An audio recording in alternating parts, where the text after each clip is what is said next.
On behalf of Namita Gokhale, William Dalrymple, and all my colleagues at Teamwork Arts, welcome back to JLF's Brave New World. Our magazine partner for this series is The Week, Journalism with a Human Touch. We're delighted to present our first session of the day in partnership with the University of York and its student union that has launched a new engagement platform called York Ideas. Our session for the day, On Fire, the burning case for a Green New Deal. Naomi Klein in conversation with Kiran Trehan. Naomi Klein talks about the urgent need to combat the profound global impacts of the intersection of the climate crisis and the COVID-19 pandemic. I'm delighted to have Joan Concannon, who is our wonderful partner for JLF from across the world and is the Director of External Relations and Director of the York Festival of Ideas, and our partner to introduce the session. Joan, welcome to JLF's Brave New World, and over to you. Good evening and welcome to everybody who is here this evening, and thank you so much for joining us. My name's Joan Concannon and I'm Director of External Relations at the University of York, and I'm also the Director of York Festival of Ideas, which was created and is led by the university. It gives me enormous pleasure to kick off a new season of events, albeit online, and a new platform for engagement, York Ideas, which was born out of the rapid transition of the Festival of Ideas earlier this year to the virtual world, which saw us host 97 events with 45 partners, reaching more than 43,000 people from 130 countries around the world. So we're now extending the use of York Ideas as a year-round platform of engagement. We want to use York Ideas as a way of demonstrating that York is a university for public good by developing and delivering free events in partnership with a range of exciting and innovative organisations. Our launch event tonight with the renowned writer Naomi Klein is delivered in partnership with our fantastic York Student Union, but also our wonderful Festival of Ideas partner, the Jaipur Literary Festival, the largest free festival in the world. JLF's virtual Brave New World platform has now reached 17.4 million viewers around the world, and I'm delighted that the director of JLF, Sanjoy Roy, will deliver a vote of thanks later this evening. The climate crisis and COVID together are the two most existential threats to humanity right now. There can be no better time, therefore, to launch a platform dedicated to the advancement of new ideas, collaborations, and actions to combat both crises. It's fantastic that Naomi Klein can be with us on this evening to discuss these complex and compelling issues, just as her book has now been published in paperback. All of Naomi's books are available for loan and digital access for all York staff and students at our university library. And we're delighted to announce that we're conducting a huge prize draw for students attending Naomi's talk to win paper copies of On Fire. Winners will be contacted after the event, and signed copies of Naomi's book are available for sale via our partner bookseller, Fox Lane Books. Please look in the chat for further details. So in essence, York Ideas aims to celebrate human ingenuity and to foster education and empowerment around the world.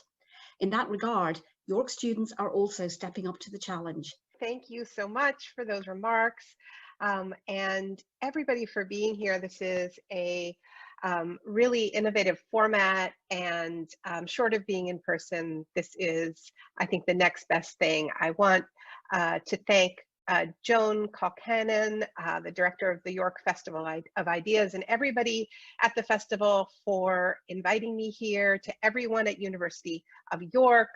I'm greatly looking forward to our conversation soon, Kiran. And before I offer a few remarks, I would love to share with you a short film. You'll be the first audience to share it together. We launched it just a couple of hours ago. People have been watching it on their phones and on their screens, but never at an event before. And I won't say too much about it. I think it should speak for itself.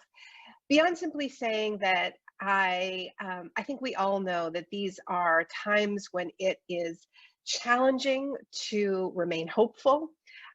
We understand that we face crises on a global scale. If we're thinking about the ecological crisis, an existential crisis for our species. And yet in the political sphere, we do not have solutions on the scale of the crisis, which is why young people are marching in the streets demanding that leaders treat the climate emergency like an emergency. And I believe that part of why we are in the situation we are in, and there's many, many reasons, but part of it has to do with a failure of imagination, that we can't get to where we need to go if we don't have the courage to picture it. And in many ways, we are locked within various kinds of apocalyptic fantasies. There is a deluge of dystopian visions of the future being created, many of them very captivating and powerful. And when authors and filmmakers produce these kinds of visions of the future, they're hoping to warn us. They're saying to us, look, this is where the road you're on is leading if you don't swerve. But one of the things that I've always found a little bit troubling is if these dystopian versions of our future that kind of mix ecological collapse with various kinds of supremacist ideologies, greater inequality, if this kind of mix and match collapsitarian future is the only vision that we see, then does it perhaps not start to feel less like a warning and more like a prophecy, one that we can't change? So the idea behind this little short that I'm going to share with you is just to try to imagine another kind of future. There are many different kinds of futures that we can imagine, and this is just a group of us who did our best to try to show you one of them. So let's roll that clip, and then I'll come back.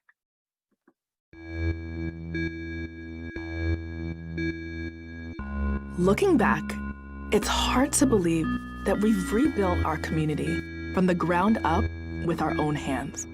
The first seeds were planted way back in the terror and tenderness of the pandemic. And then change bloomed in the streets, in the fire and struggle of the uprisings. Around here, we'll never forget the day that the last prisoners were released, walking out into the arms of their loved ones. The easy part was finding work. The Community Care Corps was always looking for people in those days, whether for universal family care, burying border walls, or green new public housing, going up one pod at a time. Yep, it was a good time for busy hands. Funny, thinking back to the first wave of the pandemic, that's what you really remember. Hands. Washing, scrubbing, disinfecting, washing again. Picturing each other's hands, all the hands that had touched whatever we were touching. The hands that packed the box, that picked the tomato, that planted the seed.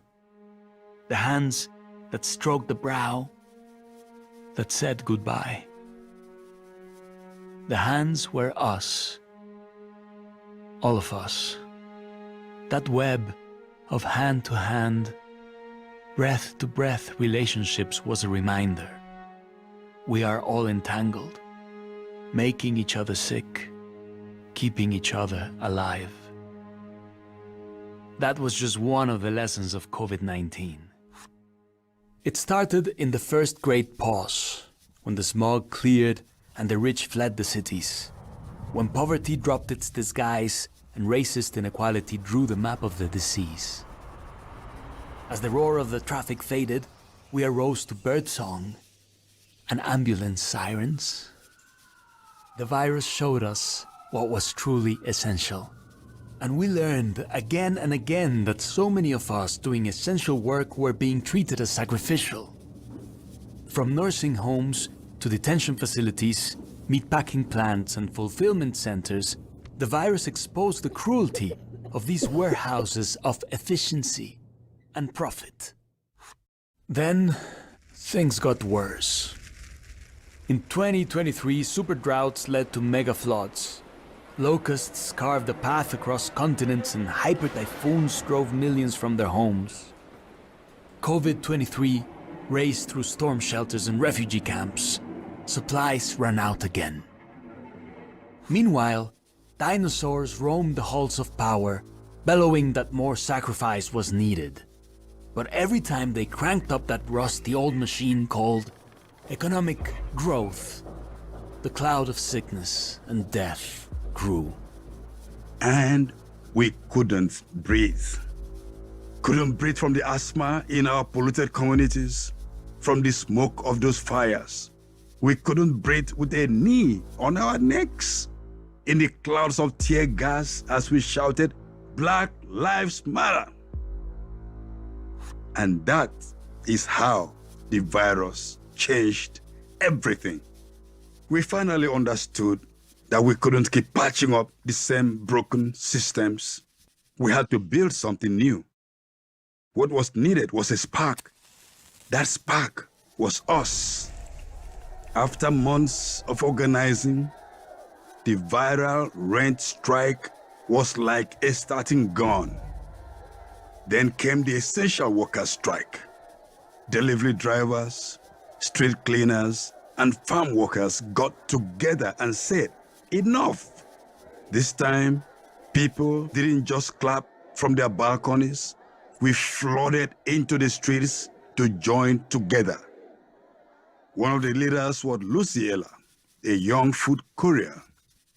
When a police bullet stole her life, the crowds exploded in size and then exploded again, spreading across borders like a counter-virus. The sparks looked different in every country as the wildfire strikes leapt across borders. Economies ground to a halt, this time blockaded by workers. We lost too many young heroes as states brought out the iron fist, but it was no match for the raised fist of solidarity.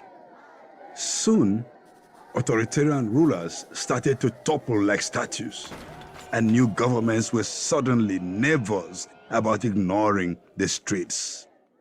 We joined hands and pushed further, launching the years of repair.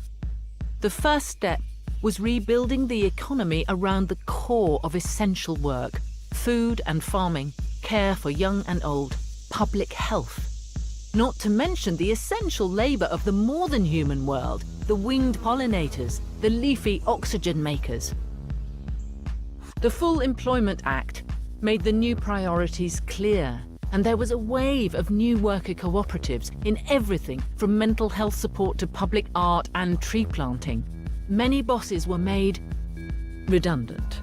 Our information ecology needed tending too, and so we built a digital commons, vaccinated it against surveillance, and built up our herd immunity to disinformation. Fossil fuels were running on fumes by that point, so we harnessed their final profits to clean up their messes. Whatever we could, we did outdoors. School, theatre, celebrating. At first because it was safer, then because we realised it made us happier. Nobody talked about missing shopping. Anyway, the right to repair movement meant that a lot of stuff got fixed rather than thrown away and replaced. With life moving at a slower pace, we finally had time to look back. And we began the most important repair of all: repairing relationships. In colonial countries like the US, Canada, Australia, and the UK, those were hard conversations. But truth and reparations commissions helped some of us face the truth about the violent conquests of the past and how they shaped our world. That guided where we repaired and how. It turned out that once we fully funded schools and housing and healthcare, we didn't need those bloated budgets for policing, prisons, and war. And ultimately, the flow of money on planet Earth had to be reversed. So the North finally started paying its debts, and the South finally stopped. Around here, the Land Back program began the historic process of returning some of the stolen land to indigenous jurisdiction. In the process, we remembered how taking care of the earth lays the ground for taking care of each other. Within just a few years, we could see the bottom of the river again, and it was safe to drink and fish in its waters. Things aren't perfect, of course. Between mutating viruses and our warming world, there's always new storms headed our way. But when they come, we're ready. With our networks of nurses and neighbors, our small farms and big forests, our systems of care and repair, no one is sacrificed. Everyone is essential.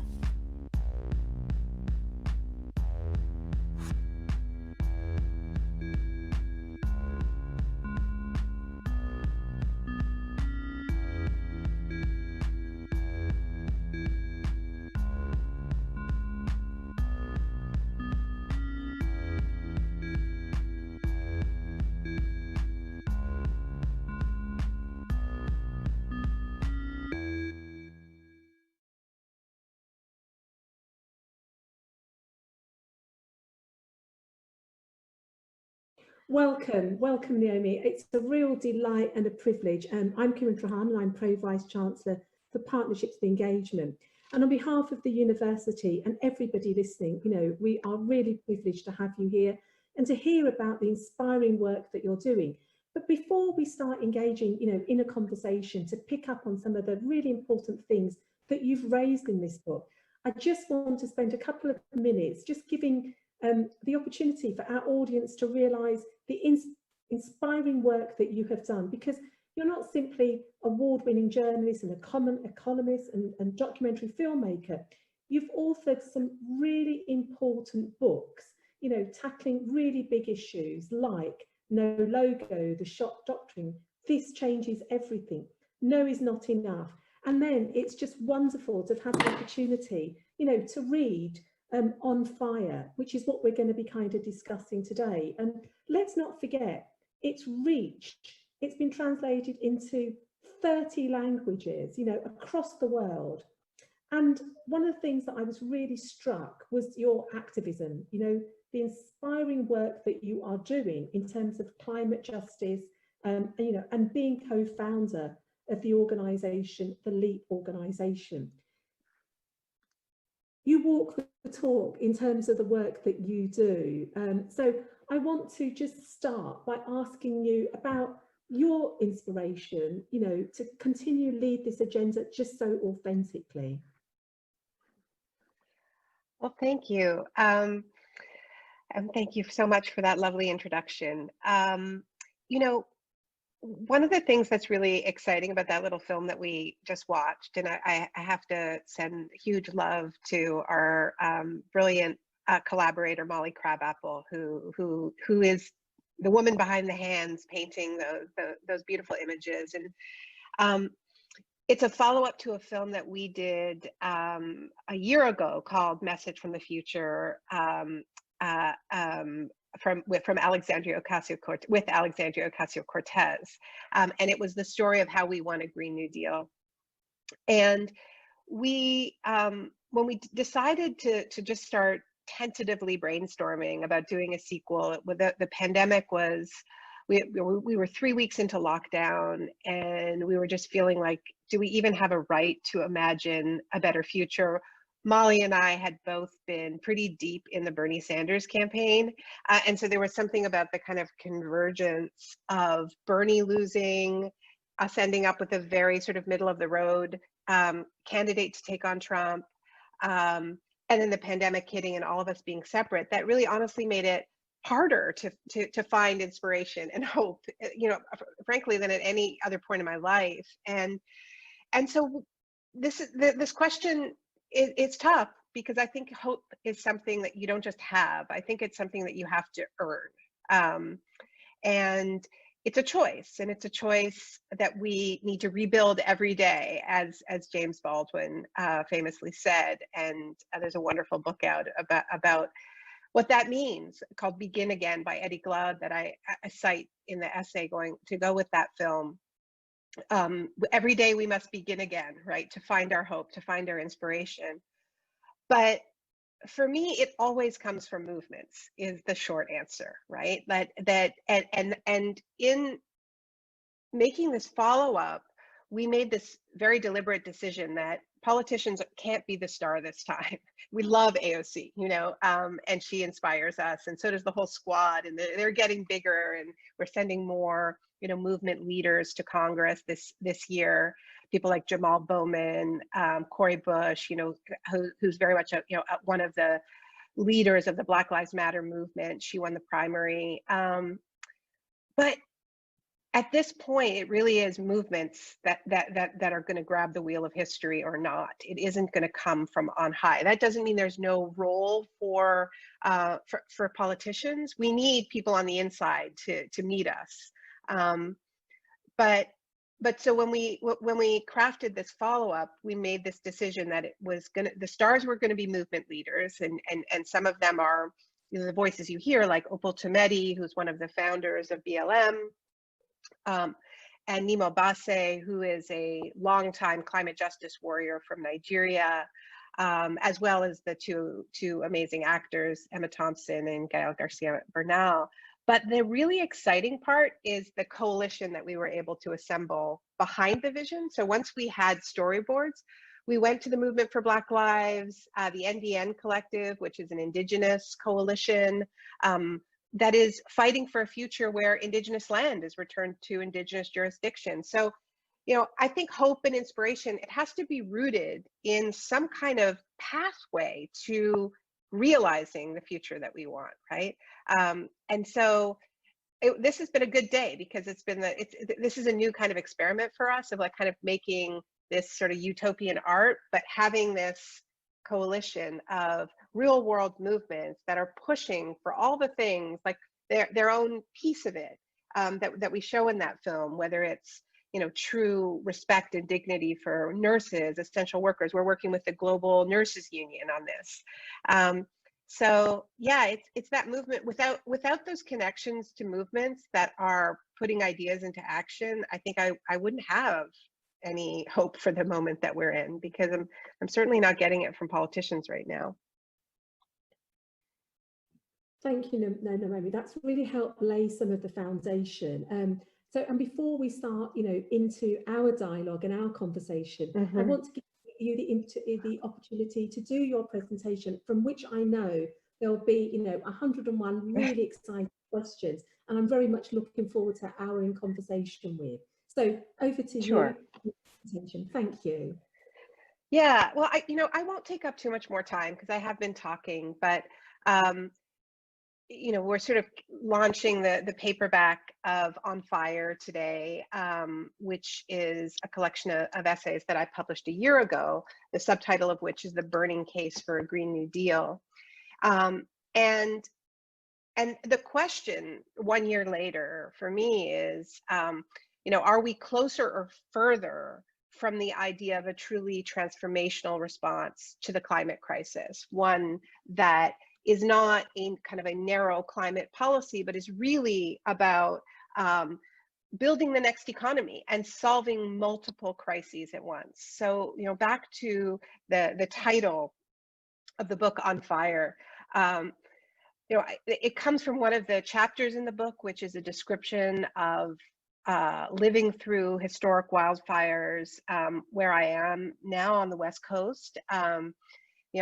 Once again, our skies are choked in wildfire smoke. And there's a kind of relentless to what summer is like now, and increasingly fall, because of these massive fires. And it's even hard to convey just how huge they are.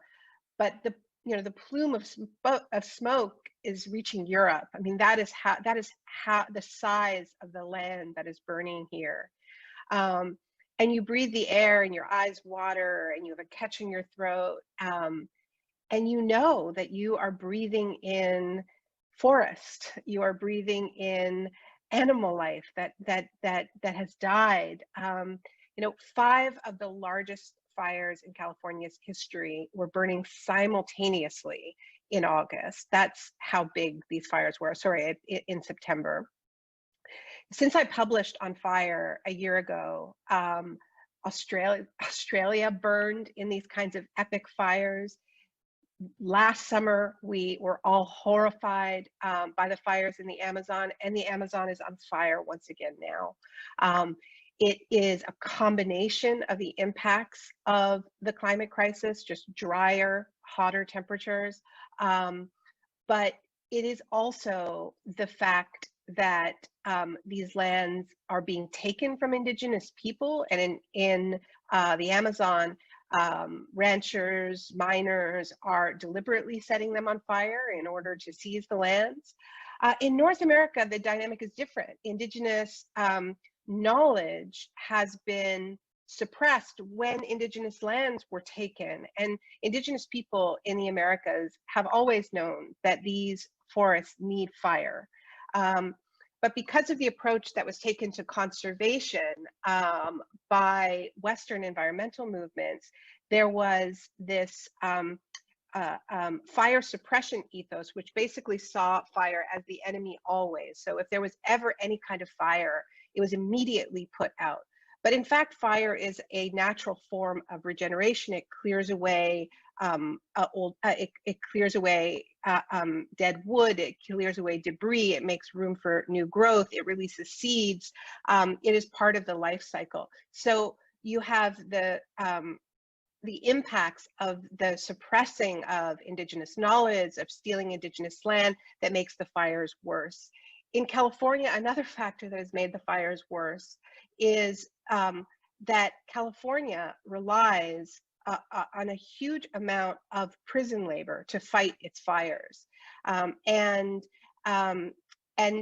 with COVID, many prisoners have been released, including prisoners that were deemed the lowest risk. And these were the prisoners who were most likely to become firefighters.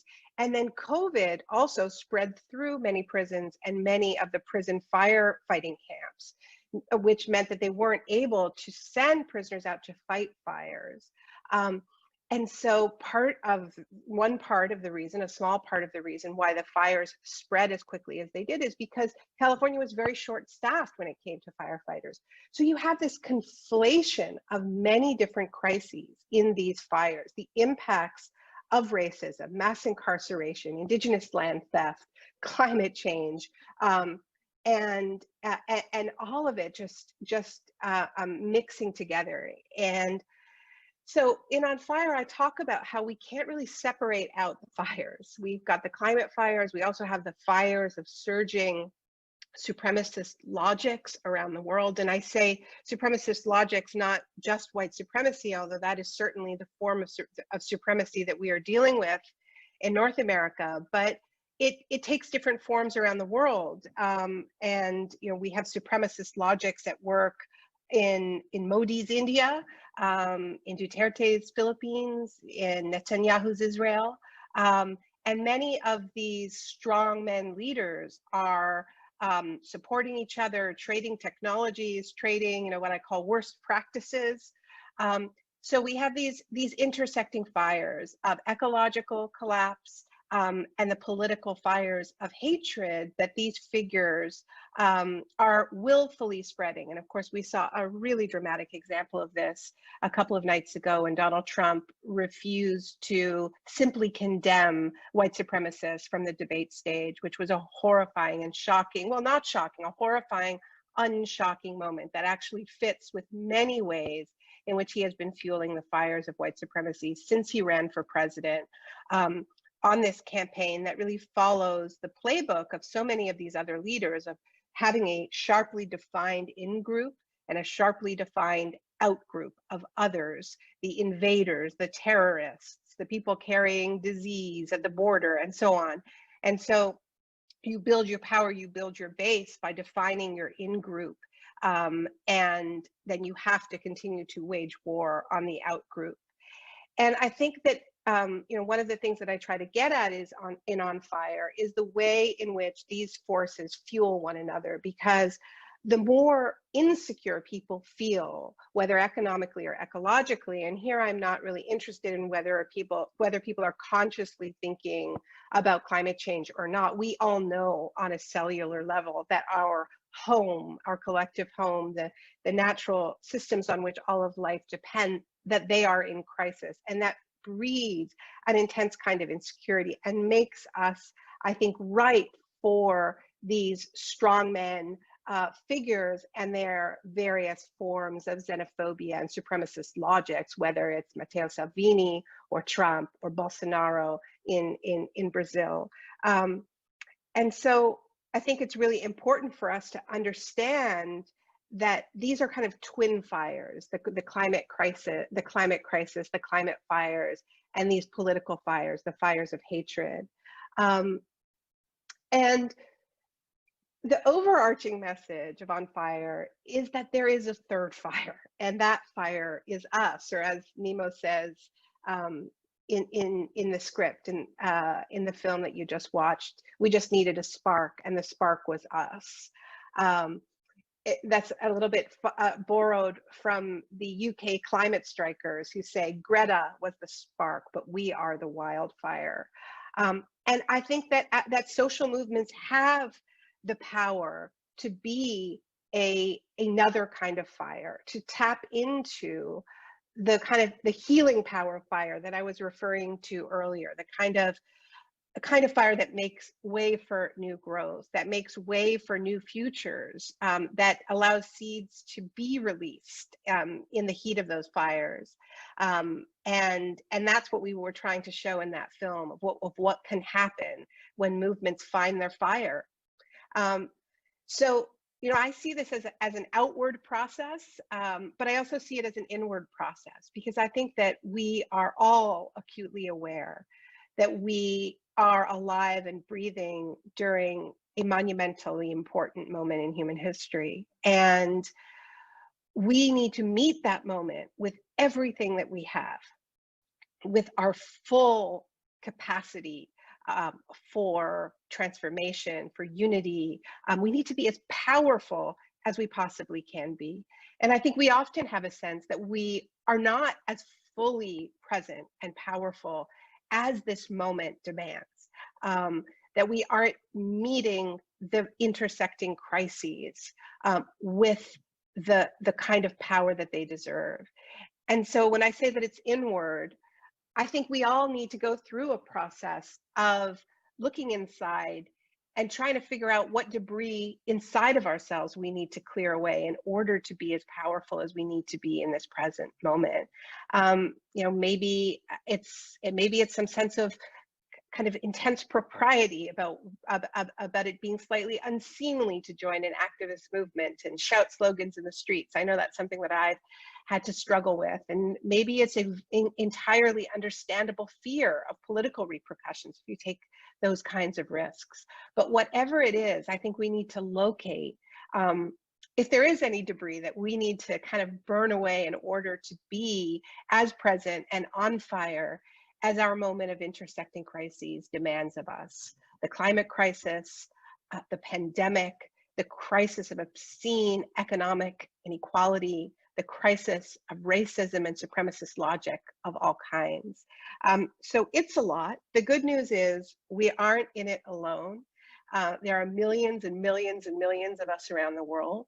As you saw in the film, we kind of cast COVID as not an enemy, as often we hear political leaders like Boris Johnson talking about COVID as the unseen enemy, and they get their Churchill on and they talk about how they're going to wage war against this virus.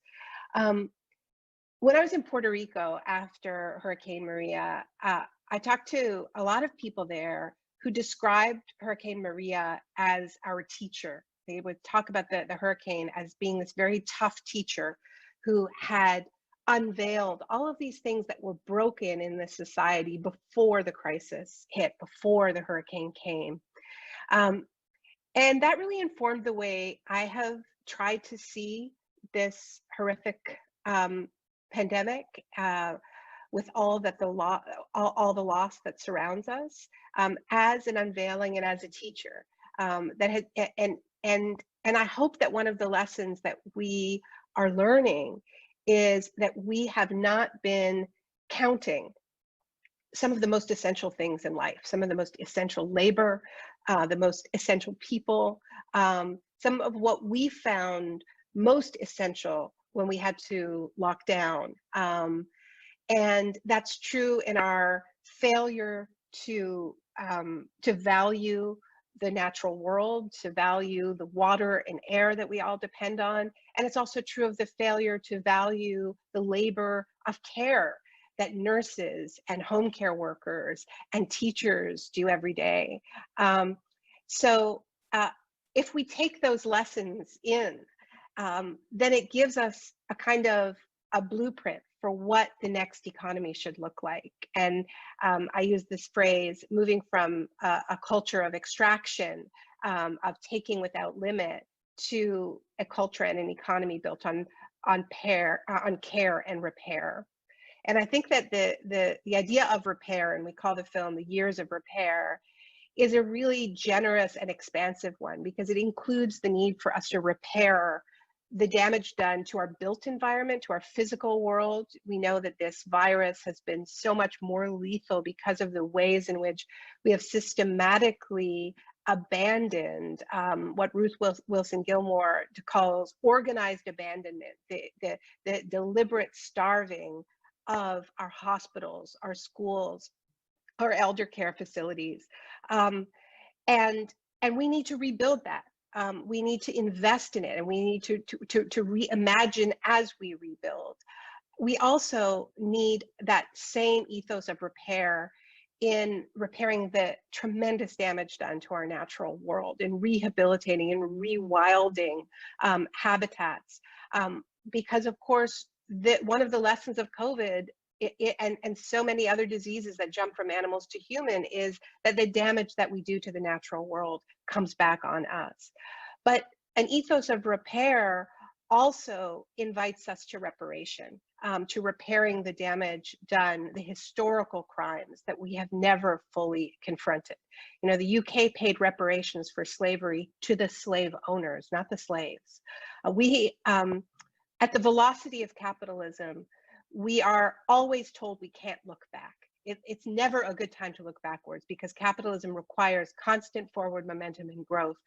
But COVID has forced us to slow down. And in that slowness, there is a chance, an opening for us to do this work of deep repair within all of the prophetic traditions of reparation and repair. So I'll end it there, and thank you so much for listening.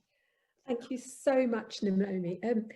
I was really struck by the passionate and compelling arguments that you make, you know, the powerful case for change, you know, and also the complexities, you know, within the context of that. And in our conversation, I want to weave some of the incredible questions that are kind of coming through in relation to that. And so the first thing I want to pick up on, I really like this notion of care and repair in the way that you've just kind of articulated.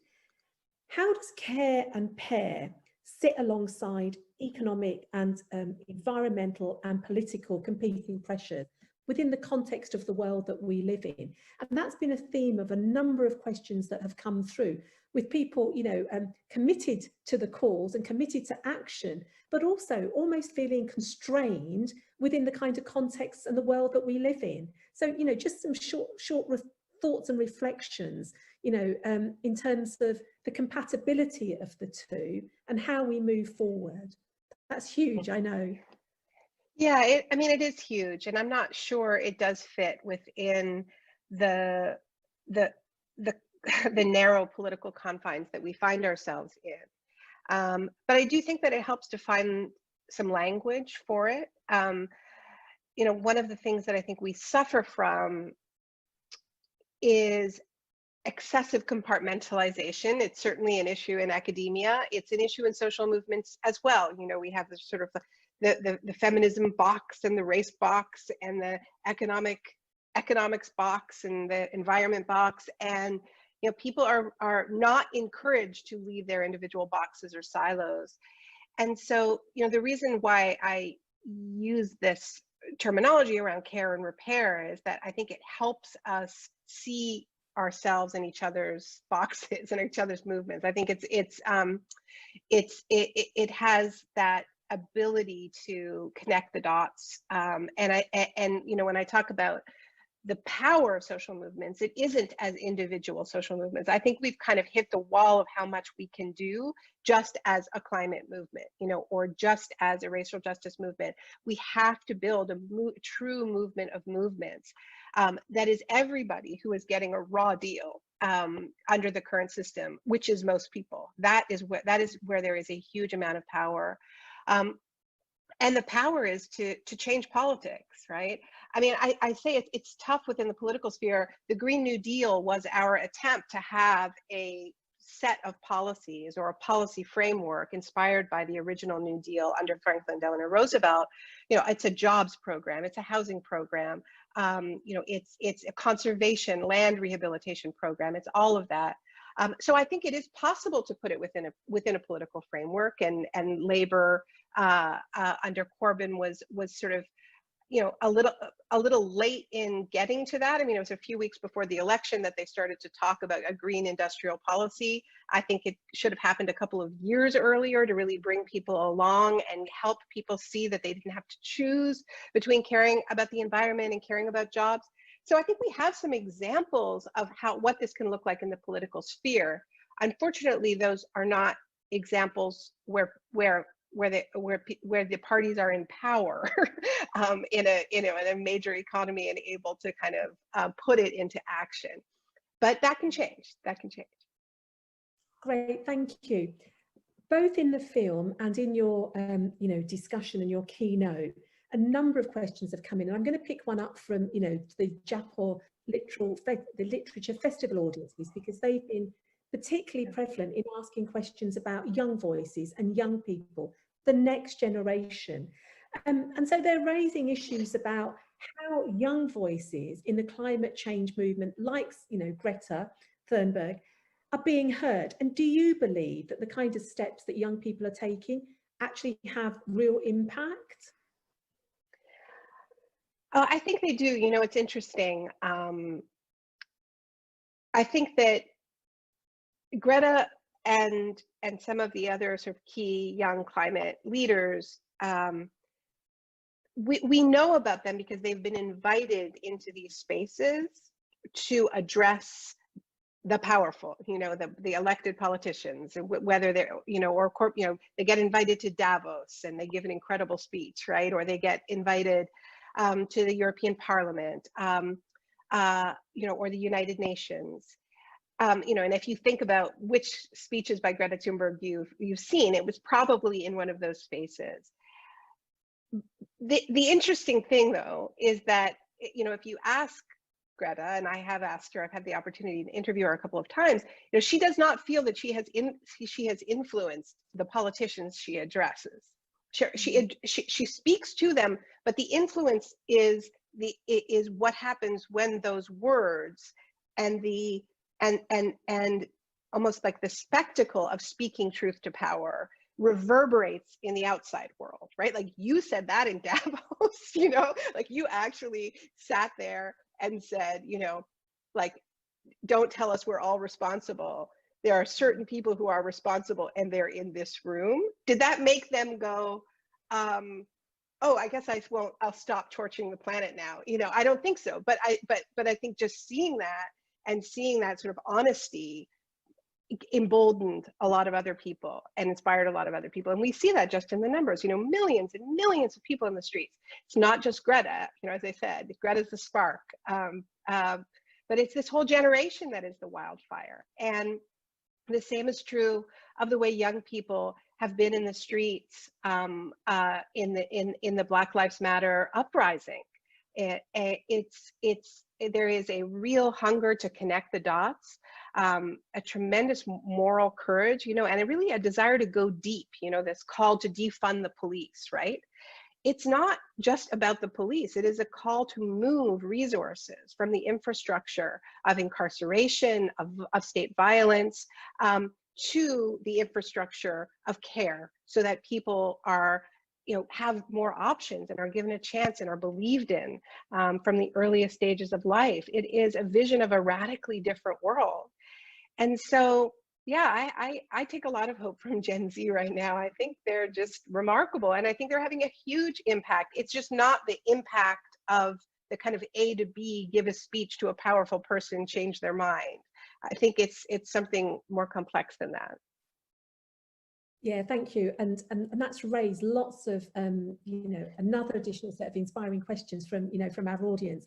A number of them saying how you have inspired them both to do work in this area, but also asking, you know, those kind of bold questions. If what more can they do to make that difference? So just staying on that theme for a second, and then I want to move on to some of the bigger political environmental questions that are kind of coming through.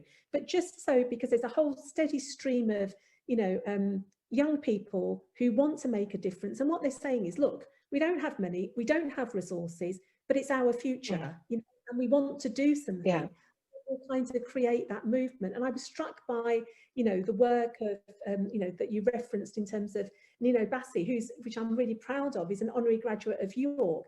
And a number of our students are saying, we chose to come here because of that activism, you know, a real commitment to sustainability. So words of thoughts, reflections, wisdom to the next generation who want to make that difference. Wow. Well, that is great to hear. And I know you're already making a difference because you've divested and you're pushing that further, and thinking about what ethical investment actually means. But I think that, you know, I think that the moment we're in is one where, you know, no one's coming to save us. Like, there isn't going to be some savior from on high who's going to make everything right. It is going to be movements from below. And that includes the vision, right? I mean, I think we all have examples of movements coming to the streets and saying no to something, you know, rejecting something, no to a war, no to the cuts, or something like that, right? The moment we're in now requires that we have both the no and a really clear yes, I believe. And you know, tracking the way this idea of the Green New Deal has spread in North America has been really interesting. It, you know, it hasn't come from a political party. It came from a group of young people in the Sunrise Movement, a youth climate movement, that in 2018, after the Democrats retook Congress, they were feeling very good about themselves. Nancy Pelosi was, you know, going to be the new Speaker of the House. They had run on a fairly centrist campaign, you know, much like your current Labor Party, and yeah, we're expecting a kind of lots of pats on the back and a parade going back to Washington, retaking Congress. And instead, hundreds of young people came and occupied the offices of Nancy Pelosi, and they were holding signs saying, you know, Green New Deal now, we deserve a safe planet and good jobs, and had that vision. We're standing behind a clear and transformational yes, which was the Green New Deal. And it was not what the Democrats had ran on, but there were a few insurgents like Alexandria Ocasio-Cortez, the youngest woman ever elected to Congress. And I raise this because it isn't one path. You know, some people will run for office, some people will be on the outside pushing, but it's that kind of pincer. And so you had this group of young people, university-age students, occupying the office of the new Speaker of the House of Congress. Then you had a 29-year-old Congresswoman who comes in and says, I'm with you, drafts a resolution for a Green New Deal, and then multiple candidates running to lead the Democratic Party sign on to it because there's so much energy behind it. So really force the political party to change. So I think it is very, very important that we not wait for other people to tell us what we want. You know, it isn't just enough to just be a pain in the neck. We actually really have to have the kind of intellectual confidence that we know what we're fighting for as well. And so, yeah, that's what these little films that we do are trying to trigger. You know, this is big sweeping stuff that we're putting out there. We need to make it specific everywhere that we are, in every city, in every university. What does a Green New Deal mean? You know, there are universities who've gone through that visioning process, bringing people from different sectors, connecting with the community where you live and making sure that you're, you know, if you talk about being academia, you know, that is rooted in community, that we create spaces where we make that real. And this is a great moment to do it. Thank you. The challenge around creating spaces, you know, against the backdrop, you know, of political climates, political leaderships, and what we're seeing in the world. And there's a really interesting group of questions around the political climate in relation to, you know, the forest fires, the way that we're using, you know, our resources, the challenge between democracy within that. So let me take a couple of these and group them together and try and articulate them so that we can maybe just pick up on some of those challenges. So again, a question from the Jaipur Literature Festival audience was in the context of, you know, globalization, pandemic, nationalism, against questions that are coming in from a whole range of audiences, particularly the political climate in the UK, the political climate in the US. And there's a point made about, you make some really important and critical points about attitudes towards climate change and forest fires, particularly in the US. And so I guess the question is, how does democracy in regards to pushing forward environmental change work in the backdrop of the kinds of political context that we find ourselves, you know, living and breathing right now?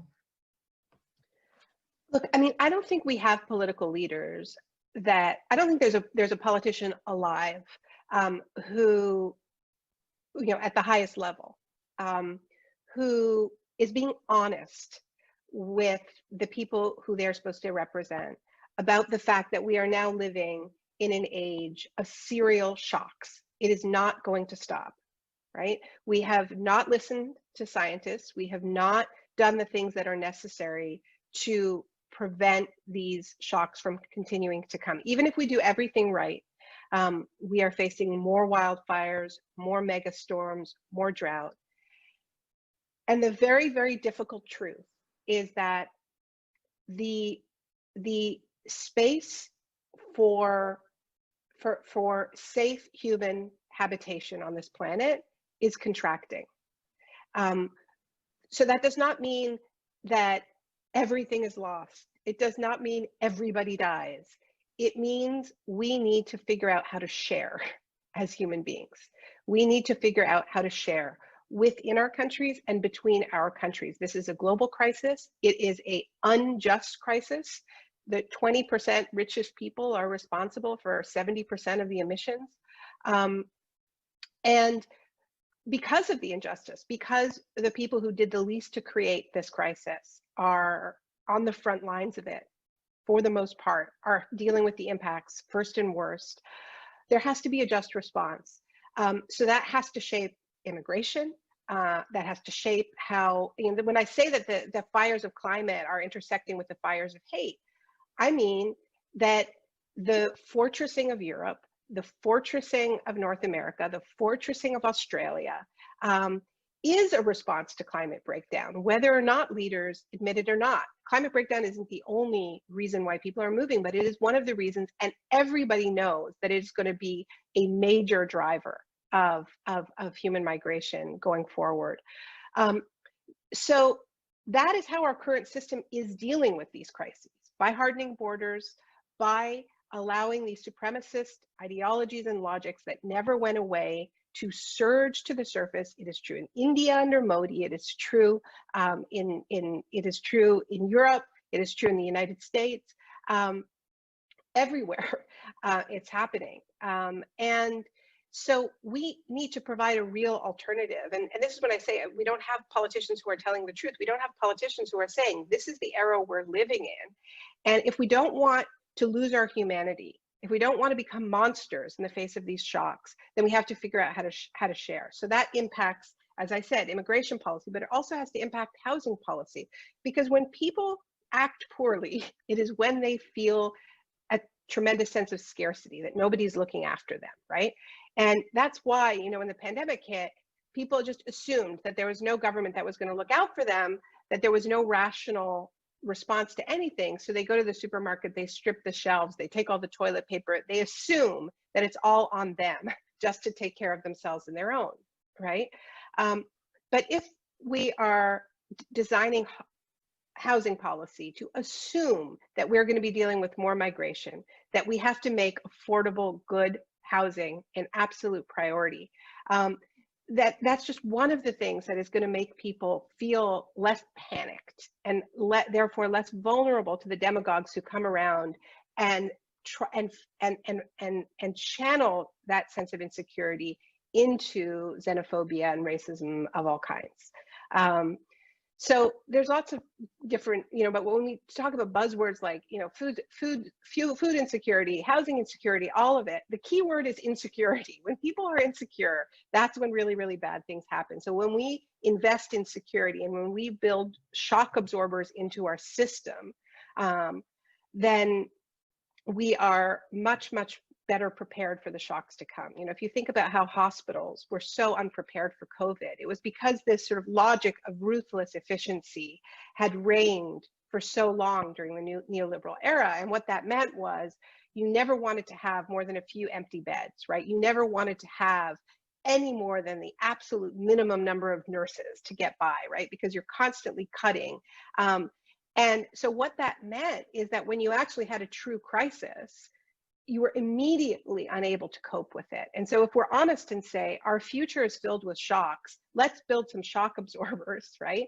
You're going to make policy totally differently. Such powerful arguments on some very, very, very complex issues. Linked to that, my final question, Naomi, we've had a flurry of just incredible questions, throughout your talk, and I just want to relay some of them.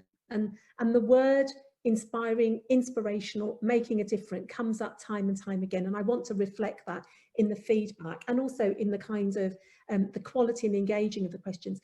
A reoccurring theme in a number of the questions is it all too late, in terms of our carbon footprint? There's issues in terms of China, the UK, electric cars, and yet they've all got complexities. And I don't want to end on a note of not hope. So, and yet I'm asking that, very difficult question, because in some ways people are saying, is there no hope? And there's a lovely quote in here from Frederick Jameson, and I'm just going to do that, the end of the quote, which says, like in many ways, it's once said it's easier to imagine the end of the world than to imagine the end of capitalism. And so in relation to our carbon footprint, in terms of legacy, what we do now matters. So, your thoughts and final reflections about our carbon footprint and what we do to make a difference that gives us hope, so that we are leaving a legacy and a footprint, not just for today's generation, but for generations of the future, because we owe them that. Absolutely. And I'm looking at your questions. They're so brilliant and profound, and there are so many. So I am really sorry not to be able to get to all of them, but I am reading them and thinking about them, and I will try to answer some of them afterwards if I can. So I don't think that there is an easy techno fix, right? Which is not to say that I don't think technology has a role. It absolutely does. We need to use all of the good green tech to get ourselves to 100% renewable energy, absolutely energy efficient housing, and building of all kinds, and green public transit, and the rest of it. We all know about all that. But ultimately, we need to, the overconsumers, we those 20% of the world's population who are really responsible for the vast majority of global emissions, we have to consume less. And, I think that if COVID is a teacher, if you go with me on this idea that COVID is this tough teacher, I think that one of the things that we may have learned, a lot of us, is that we don't need all the things that we thought we needed. It has pared down life, or at least it did during the lockdown, to that which is truly essential. And Emma Thompson in the film says, nobody missed shopping. Maybe some people missed it, but what we mostly missed was each other. What we mostly missed was being able to be outdoors. You know, it was so interesting as soon as lockdown was lifted, seeing people flood into parks and trails and beaches. There was just this hunger for the natural world. And so we live in this world where things are upside down, where we don't value that which is truly essential. We make it so hard to spend time with loved ones. We don't value the natural world. We're constantly attacking our access to nature. So it's upside down and we have to turn it right side up. And every time we try to go back to quote unquote normal during this pandemic, the virus surges back. So we have to redefine normal. We have to live at a different scale. We do have to live with less, we over-consumers, so that everybody can have enough. And it isn't going to be an easy techno fix. This is a crisis of the values that have been governing civilization. Our measures of progress are broken, and now they are just so clearly making us sick. Look at New Zealand. New Zealand has had 25 COVID deaths. Ohio has that every Wednesday. 25 COVID deaths during the entire time of the pandemic. Their economy has also contracted by 12%. So they're having to rethink about how to live, right? This is a culture that is, this is an economy that has relied on tourism, but they can't open up the borders to tourists because that's going to mean more COVID. So they're looking at a 4-day work week so that more people have time to enjoy their own country. I think that that's just a glimpse of the kinds of realignments we need. We need more time. We need to value that time. We need to value our relationships. We need to value the natural world. And that's why I think we should be measuring the success of our society based on whether or not we are repairing. We are repairing the damage done to our infrastructure, our natural world, our relationships, instead of whether or not we are growing and whether corporations are profiting, because that measure of success has failed us. So we have a moment where we can go deep because all of the systems, our current systems, are in crisis right now. And if there was ever going to be a moment when there could be a true realignment, it is now, when we have been through this, are feeling it in our bodies, have had this lived experience where so much is on the line. So, you know, no pressure, but I do believe it's an opening. No, thank you. I want to, on behalf of the university, thank you for what's been just such an inspiring and challenging and disruptive talk. And I want to finish on a real high. And I love that, the right side up. So if I want people to do something, is to take away this notion of the right side up, and repair and care as we move forward in the future. Naomi, thank you. I'd like to now hand it over to Sanjoy Roy, who's the Managing Director of the York Ideals Partner and Jaipur Literature Festival. Sanjoy, please, the vote of thanks and closing remarks. Thank you very much, Naomi Klein. Thank you so much, Kiran. That was an absolutely brilliant conversation in so many different ways. We need movements. We need young people to take control and push back on everything that we know needs to be pushed back. We need to look at the environment. And one of the most important things that Naomi talked about was being able to find jobs, find sustainable jobs for people, including having more professionals in the area of mental health.